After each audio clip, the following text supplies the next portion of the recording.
तो पिछले एपिसोड में हमने देखा कि जिंगयो होंग टोंगलियन से बात करने के लिए उसे अपने साथ साइड पर ले गया था, जहां जिंगयो होंग टोंगलियन को एक पर्पल जेड क्रिस्टल दे देता है ताकि वो उनकी फैमिलीज में से किसी को भी ना लेकर जाए। अब आगे तो नेक्स्ट एपिसोड बिल्कुल उसी सीन से शुरू होता है, जहां होंग टोंगलियन और पर्पल जेड क्रिस्टल लेने के बाद जिंगयो से कहता है कि तुम फिक्र मत करो, क्योंकि अब मैं तुम्हारी फैमिली में से किसी को भी अपने साथ लेकर नहीं जाऊंगा। जिस पर जिंगयो मुस्कुराते हुए कहता है कि नहीं नहीं, तुम अभी तक मेरी बात समझे नहीं। मैं यहाँ पर सिर्फ अपनी फैमिली की बात नहीं कर रहा, बल्कि मैं यहाँ पर मौजूद सारी फैमिलीज की बात कर रहा हूँ। मैं चाहता हूँ कि तुम यहाँ से कोई भी आदमी लिए बगैर वापस चले जाओ। जिस पर कमांडर होंग टोंगलियन काफी ज्यादा हैरान हो गए थे। वो जिंगयो से कहते हैं कि तुम ये किस तरह की बातें कर रहे हो, क्या ये काफी नहीं कि मैंने तुम्हारी फैमिली को आजाद कर दिया।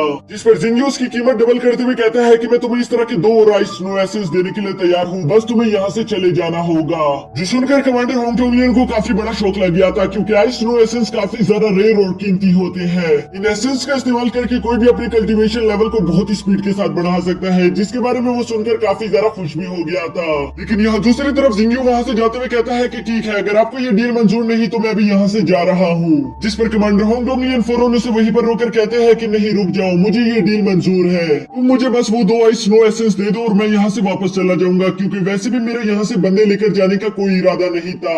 ना तो हमारी गोस्ट गार्ड आर्मी का इससे कोई लेना देना है, बल्कि ये सारा प्लान तो यहाँ पर डार्क मून फैमिली का था। वो चाहते थे कि मैं यहाँ से लोगों को ले जाऊं ताकि उन लोगों का काम आसान हो सके। लेकिन अगर तुम मुझे इस तरह की कीमत देने के लिए तैयार हो तो मुझे उसके साथ डील करने की कोई जरूरत नहीं। जबकि दूसरी तरफ जिंगयो अपने दिल में सोचता है कि मुझे ये बात पहले से ही मालूम थी कि ये सारा के सारा प्लान डार्क मून फैमिली का होगा, पर वो कमांडर होंग टोंगलियन के सामने कुछ नहीं कहता और ये दोनों अपनी अपनी जगह की तरफ रवाना हो जाते हैं। यहाँ जिंगयो जब अपनी फैमिली के पास आता है तो प्रिंसेस यूनिंग मुझसे कहती है कि तुमने होंग टोंगलियन के साथ क्या डील की, क्या तुमने उसे पैसे और एसेस देने का वादा किया है? ऐसा मत करो, क्योंकि तुम उसे जितना मर्जी दे दो वो दोबारा से तुमसे और लेने के लिए वापस आएगा।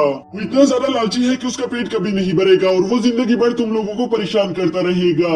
इसलिए मैं तो तुमसे कहूंगी कि तुम्हें उसे पैसे देने की कोई जरूरत नहीं है। जिस पर जिंगयो से कहता है कि तुम मेरी बातें नहीं समझ सकती, बल्कि तुमने ऐसी सिचुएशन कभी फेस नहीं की। तुम तो एक प्रिंसेस हो, तुम्हें कभी भी इन चीजों से फर्क नहीं पड़ता। लेकिन ये बात तो सच है कि होंग टोंगलियन के पास काफी बड़ी आर्मी की पावर है। वो चाहे तो यहाँ पर मौजूद सारी फैमिलीज को डिस्ट्रॉय कर सकता है। मैं अगर थोड़े से पैसे देकर यहाँ पर मौजूद लोगों की जान बचा सकता हूँ तो मैं ऐसा क्यों ना करूँ। जबकि यहाँ पर जिंगयो की बातें सुनकर प्रिंसेस काफी ज्यादा इमोशनल हो गई थी और वो फौरन से जिंगयो को गले लगाते हुए कहती है कि मुझे माफ कर देना। जिस पर जिंगयो से कहता है कि नहीं, मुझे बुरा नहीं लगा और वैसे भी अब तुम कोई प्रिंसेस नहीं हो, बल्कि तुम मेरी तरह एक आम नागरिक बन चुकी हो। प्रिंसेस यूनिंग भी कहती है कि हाँ, तुमने बिल्कुल सही कहा और वैसे भी अगर मेरे फादर को मेरी जरूरत नहीं तो मैं भी उनके पास कभी वापस नहीं जाना चाहती, बल्कि मैं यहीं पर रुकना चाहती हूँ ताकि मैं तुम्हारे साथ एक नॉर्मल लाइफ स्पेंड कर सकूं। जिस पर जिंगयो भी थोड़ा शर्माते हुए कहता है कि तुम काफी ज्यादा क्यूट लग रही हो। यहाँ ये दोनों अभी इसी तरह की बातें कर ही रहे थे कि तभी कमांडर होंग टोंगलियन आगे बढ़कर कहते हैं कि मैं आप लोगों के सामने एक बहुत बड़ी खबर रखना चाहता हूँ। मैं कमांडर होंग टोंगलियन, आप लोगों को तो मालूम ही है कि यहाँ पर आया था ताकि मैं आप लोगों की फैमिलीज में से 100 लोगों को लेकर जा सकूं। लेकिन यहाँ आने के बाद जब मैंने देखा कि रॉयल फैमिली और किंग यू फैमिली के दरमियान कैसा रिलेशनशिप है तो मैंने अपना इरादा बदल लिया। मैंने सोचा कि अब मैं किंग यू फैमिली में से किसी को भी नहीं लेकर जाऊंगा। लेकिन तभी मेरी मुलाकात जिंगयो से हो गई, जिसने मुझसे रिक्वेस्ट की कि मैं यहाँ पर मौजूद किसी भी फैमिली में से कोई भी ना लेकर जाऊं। और सच बताओ तो ये फैसला लेना मेरे लिए काफी ज्यादा मुश्किल था, लेकिन आखिरकार मैं किंग यू की रिक्वेस्ट को कैसे रिजेक्ट कर सकता था। तो इसलिए काफी ज्यादा सोच विचार के बाद मैंने यहाँ पर फैसला किया है कि मैं यहाँ से किसी को भी अपने साथ लेकर नहीं जाऊंगा। जो सुनकर वहाँ पर मौजूद सारी फैमिलीज काफी ज्यादा खुश हो गई थी, साथ ही साथ वो लोग काफी ज्यादा इमोशनल भी हो जाते हैं। क्योंकि यहाँ दूसरी तरफ जियांसु ये सब सुनकर काफी ज्यादा शौक हो गया था। वो कमांडर होंग टोंगलियन से कहता है कि ये आप क्या कर रहे हैं, क्या आप भूल गए कि मैं आपको 2000 टेल्स दूंगा, जिसके बदले आप यहाँ पर मौजूद हर फैमिली में से 100 आदमियों को अपने साथ लेकर जाओगे। अगर आपको ये पैसे कम लग रहे हैं तो मैं आपको 3000 टेल्स भी देने के लिए रेडी हूँ। जिस पर कमांडर होंग टोंगलियन पीछे मुड़कर उससे कहते हैं कि तुम ये क्या कर रहे हो, क्या तुम्हें समझ नहीं आ रहा कि मैं गवर्नमेंट्स का ऑफिसर हूँ और तुम सबके सामने एक गवर्नमेंट ऑफिसर को खरीदने की कोशिश कर रहे हो।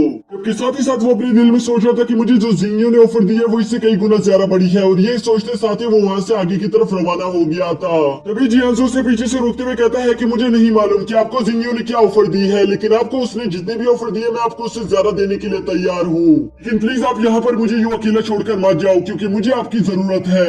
जो सुनकर कमांडर होंग टोंगलियन वहीं पर रुक गए थे और वो पीछे मुड़कर उससे कहते हैं कि क्या तुम मुझे 30,000 टेल्स दे सकते हो?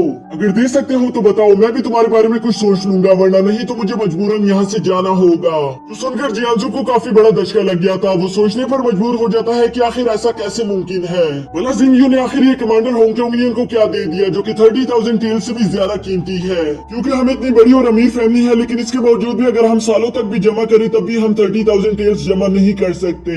लेकिन जिंगयू ने इसके बावजूद भी होंगटोंगियन को इससे भी कुछ कीमती दे दिया, जिसकी वजह से होंगटोंगियन मेरे साथ डील करने के लिए रेडी नहीं हो रहा। मुझे तो लगता है कि किंगयू फैमिली को जरूर कोई ट्रेजर मिल गया होगा, जिसकी वजह से ये लोग पिछले कुछ ही साल में काफी ज्यादा अमीर हो गए। और इसलिए ये भी देखा जा सकता है कि इन लोगों ने पिछले कुछ महीनों में काफी ज्यादा लोगों को हायर कर लिया, साथ ही साथ इन लोगों ने काफी ज्यादा तरक्की भी कर ली है।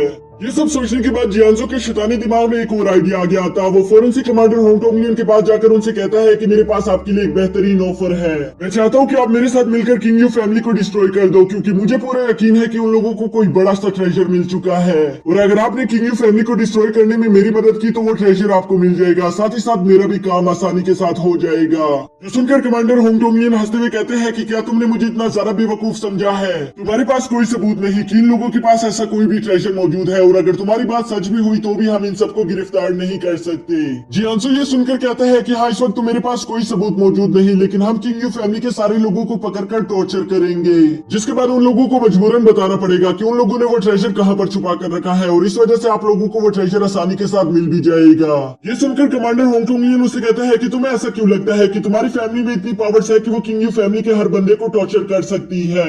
फिर भी अगर तुम ऐसा कर सकते हो तो शौक से करो, और अगर तुम्हें मालूम हो जाए कि वो ट्रेजर कहाँ पर मौजूद है तो तुम मुझे खबर कर देना। और ये कहते साथ ही कमांडर होंगटोंगियन वहां से चले जाते हैं, जिसके बाद पीछे खड़ा जियांजू काफी ज्यादा परेशान हो गया था। वो यहाँ पर खड़ा होकर सोचता है कि मैं तो काफी बड़ी मुसीबत में फंस चुका हूँ, अब किंगयू फैमिली दोबारा से मेरे हाथ से निकल गई। लेकिन साथ ही साथ मुझे ये भी नुकसान हो गया कि यहाँ पर मौजूद सारी फैमिली अब मेरे बारे में बुरा सोचेगी, और हो सकता है कि वो फ्यूचर में मेरे खिलाफ बगावत भी कर दे, क्योंकि अब वो लोग किंगयू फैमिली की काफी ज्यादा एहसानमंद है। यानी कि अभी यहाँ पर जो सिचुएशन बन चुकी है उसे मेरे लिए संभालना काफी ज्यादा मुश्किल होगा। वो ये सब सोचकर काफी ज्यादा परेशान हो रहा था। तभी अचानक वो वहाँ पर मौजूद सारी फैमिली से कहता है कि कमांडर होंगटोंगियन यहाँ पर आया था ताकि वो यहाँ से कुछ लोगों को अपने साथ लेकर जा सके, लेकिन अब उन लोगों ने यहाँ पर आकर अपना इरादा बदल लिया, जिसकी वजह से वो यहाँ से यूं ही चले गए। और यहाँ पर मौजूद हमारी फैमिलीज की ये मीटिंग भी पूरी हो गई, तो इसका मतलब आप लोग भी अपने घर जा सकते हो।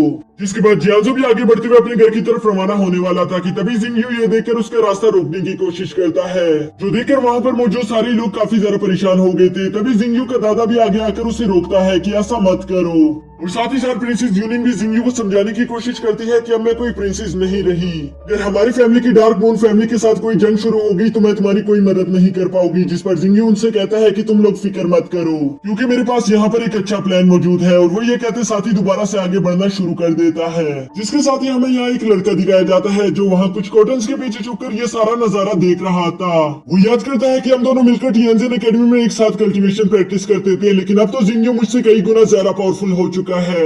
इसके साथ साथ उसे ये बातें याद आती है कि कैसे वो जिंगयू को एकेडमी में परेशान करता था, जिसके बाद जिंगयू धीरे धीरे करके काफी ज्यादा स्ट्रॉन्ग हो गया, और आखिर में तो जिंगयू ने उसको और उसके भाई को काफी बुरी तरीके से पीटा भी था। जिसको सोचने के बाद वो कहता है कि मुझे अब जिंगयू से दोबारा फाइट लेने की कोई जरूरत नहीं है, बल्कि मुझे कोशिश करनी होगी कि जिंगयू मेरे दोस्त बन के रहे, जिसकी वजह से मेरी फैमिली पर भी कोई आंच नहीं आएगी। जबकि जिंगयू बड़ी तेजी से आगे जाकर जियांजू के सामने खड़ा हो गया था, और वो उसे कहते हैं कि तुम यहाँ से यूं ही नहीं जा सकते, क्योंकि तुम्हारी वजह से यहाँ पर जो कुछ हुआ तुम्हें उसकी एक्सप्लेनेशन देनी होगी। जिसके साथ ही हमारा ये एपिसोड यहीं पर खत्म हो जाता है।